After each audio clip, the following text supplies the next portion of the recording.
بڑی زبردست حدیث ہے جی، بڑی رکت انگیز حدیث ہے. اس کو ورڈ بائی ورڈ پڑھنے کے مزہ میں آپ کو ورڈ بائی ورڈ پڑھ کے سناتا ہوں. معاذ ابن جبل کہتے ہیں کہ ایک روز رسول اللہ صلی اللہ علیہ وآلہ وسلم ہمیں نماز فجر پڑھانے کے لیے تشریف نہ لائے.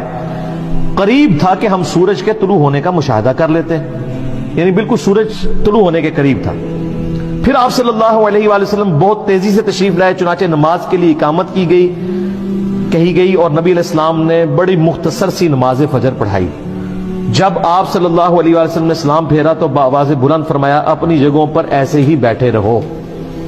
پھر آپ صلی اللہ علیہ وآلہ وسلم نے ہماری طرف متوجہ ہو کر فرمایا میں ابھی تمہیں بتاتا ہوں کہ میں تمہیں نماز پڑھانے کے لیے کیوں نہیں آیا، یعنی میں اتنا لیٹ کیوں آیا، اس کی ریزن بتاتا ہوں.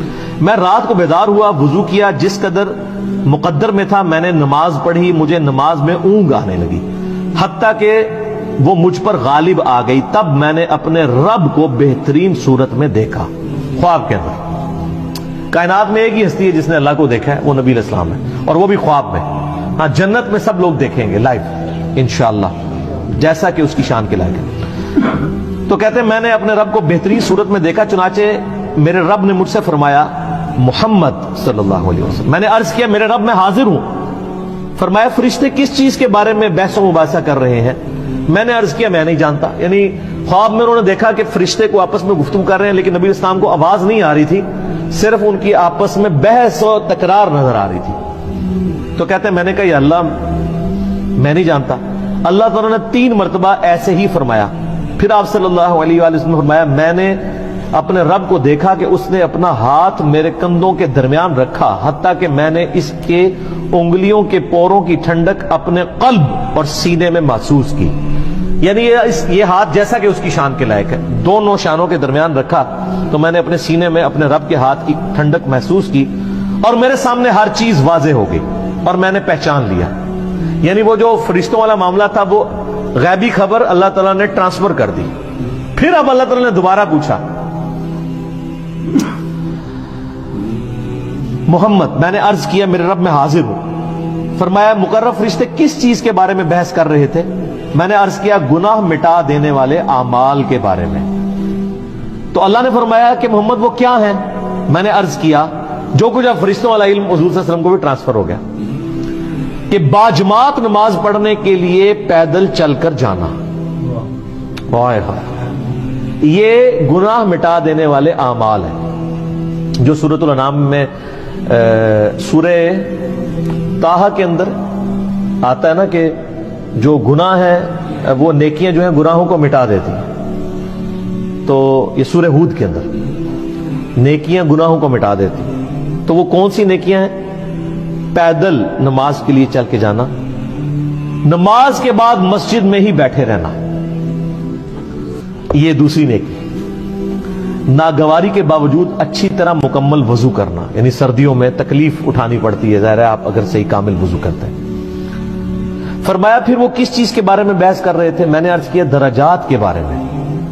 تو اللہ نے فرمایا وہ کیا ہے؟ میں نے عرض کیا کھانا کھلانا، کسی غریب کو کھانا کھلانا، نرمی سے بات کرنا، یعنی اگر کسی کو آپ نے کچھ دینا نہیں ہے کم از کم اسے جھڑک تو نہ دے بلکہ نرمی سے بات کریں. اور جب لوگ سو رہے ہوں تو نماز پڑھنا، یعنی تہجد کے لیے اٹھنا. اور ایک تو ڈیٹم لیول ہے جو ہم پہ فرض ہے وہ فجر کی نماز ہے کہ آپ نے اٹھ کے نماز پڑھانی.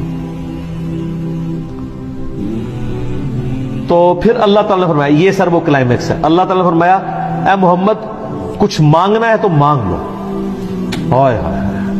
اب نبی علیہ السلام نے جو اپنے رب سے مانگا ہے وہ ہے اصل میں دعا. اور اسی دعا کی وجہ سے اسی حدیث میں آتا ہے کہ نبی علیہ السلام نے فرمایا کہ تمہارے نبی کا یہ خواب سچ ہے، اس کو یاد کر لو اور لوگوں تک پہنچاؤ. کس لیے؟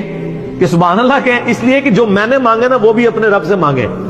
اور یہ دعا الحمدللہ میں نے 1994 میں یاد کر لی تھی جب میں ایف ایس سی میں تھا، 8 سے 25 سال پہلے جب مجھے پہلی دفعہ یہ دعا پتہ چلی تھی.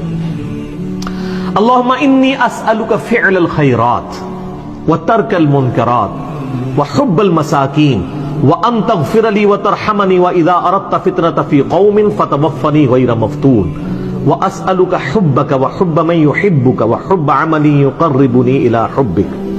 اللہم انی اسألک فعل الخیرات، اے اللہ میں تجھ سے نیک اعمال کا سوال کرتا ہوں کہ میں نیک عمال کروں، وہ ترک المنکرات اور تمام گناہوں کو چھوڑ دینے کا سوال کرتا ہوں، وحب المساکین اور مسکینوں کی محبت، یعنی جو کچھ فرشتوں کی بحث تھی اور حضور علیہ السلام نے جواب دیا اسی وقت آپ نے اس کو دعا بنا لیا، وَأَن تَغْفِرَ لِي وَتَرْحَمَنِي، اور یہ کہ تو مجھے بخش دے اور مجھ پہ رحم فرما، وَإِذَا أَرَدْتَ فِتْنَةَ فِي قَوْمٍ فَتَوَفَّنِي غَيْرَ مَفْتُونٍ، اور اگر تو کسی قوم کو فتنے میں مبتلا کرنے کا ارادہ کرے تو یا اللہ مجھے فتنے سے بچا لینا۔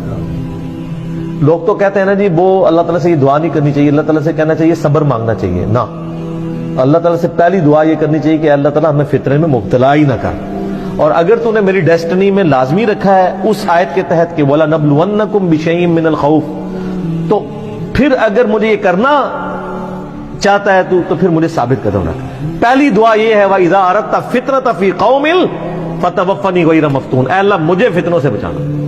اللہم انی اسألک حبک، اے اللہ میں تجھ سے تیری محبت کا سوال کرتا ہوں، وحب من یحبک، اور میں ہر اس شخص کی محبت تجھ سے مانگتا ہوں جس سے تو محبت کرتا ہے، یعنی سارے انبیاء کی محبت، اہل بیت کی، صحابہ کی، نیک لوگوں کی۔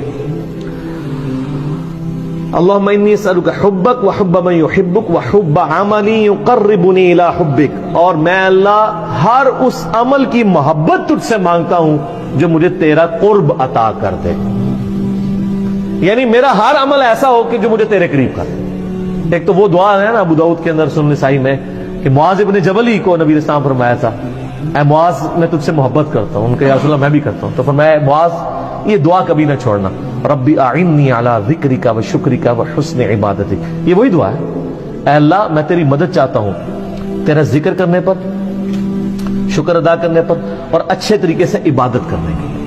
اور نسائی میں الفاظ ہیں اللہم کے ساتھ، یہ دونوں الفاظ ٹھیک ہے، ربی اعنی اور اللہم اعنی دونوں الفاظ سنت سے ساتھ۔ تو یہ دعا کی، پھر نبی علیہ السلام نے فرمایا یہ خواب حق ہے، اسے یاد کر لو اور دوسروں کو بھی بتایا۔